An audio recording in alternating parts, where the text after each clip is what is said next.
Hi everyone, Blessing Olani is my name and you are welcome to Nehemiah podcast.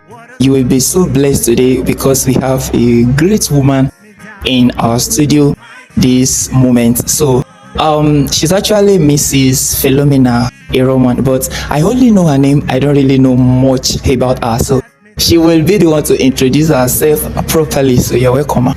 Thank you very much, Mr. Blessing. So, well, you already know my name, so but just as a way of reintroduction, Mrs. Eromon Philomena. First, I'm a mother, I'm a wife, I'm a research scientist. I work with the African Center of Excellence for the Genomics of Infectious Diseases, and I double as the lab manager of that institution. So, well, this is just me. All right. Thank you very much. Thank you very much. We will like to ask you some few questions, and we would like you to share your thoughts about the question. My first question is, what do you think we can do to stop premarital sex in our society, ma?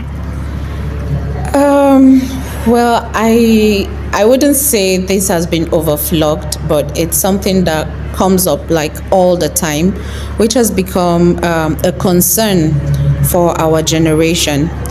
I wouldn't say I have all of the answers, but this is from my own point of view. Yeah. First, I think parents have a lot to do when it comes to this area that is of concern, because like the word would say that charity begins at home. So from that tender age of the child's life, whether a boy or a girl, it does not matter, you start teaching the child all the child needs to know about his or her body. And then at that stage that the mind is still pretty much young, right? Don't think, oh, they are so little to understand. From age 5, I started teaching my kids about, their body parts, how sensitive those body parts are, and the consequences, right, that would eventually happen if you start engaging in premarital sex. So for me, the parents have a lot to do as regards this. One, you teach them the consequences. You also teach them, the beauty of sex, right? So sex should happen at the right time. The right time is when you know as a female or as a male that you are ready for responsibilities. So you know that, okay, I have one partner, right? I am ready to settle down with this partner, and God helping me choose a right partner. I know that this partner is faithful, right?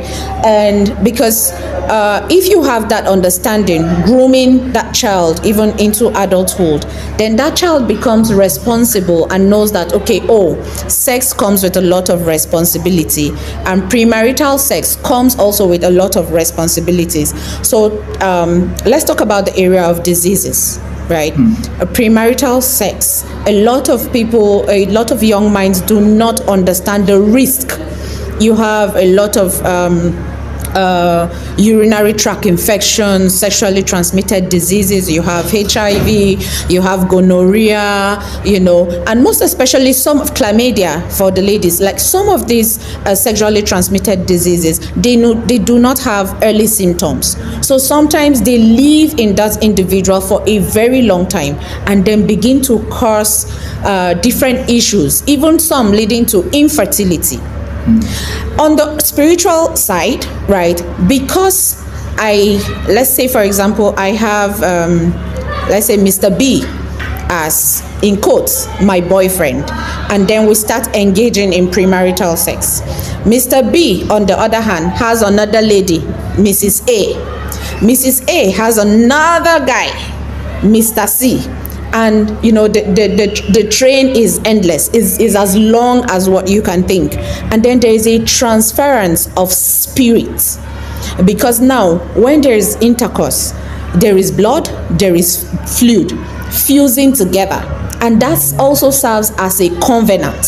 So sometimes, because Mr. B is engaged with another person, Mr. C, Mrs. C, while I am here, Mrs. A, thinking, oh, he's my boyfriend, he may have, there would have been a transference of some spiritual battles, that are resident in Mrs. C. And then I begin to partake of those spiritual battles that I don't know where it is coming from, because already there's a mix of blood. So already that stands as a covenant. So I think raising up godly children, not just teaching them about the Bible, but teaching them the physical consequences of premarital sex.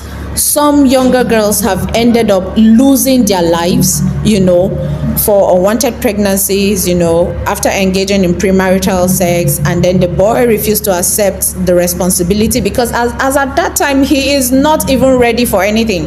And then, the girl goes for an abortion. Either she loses her womb or she ends up dying.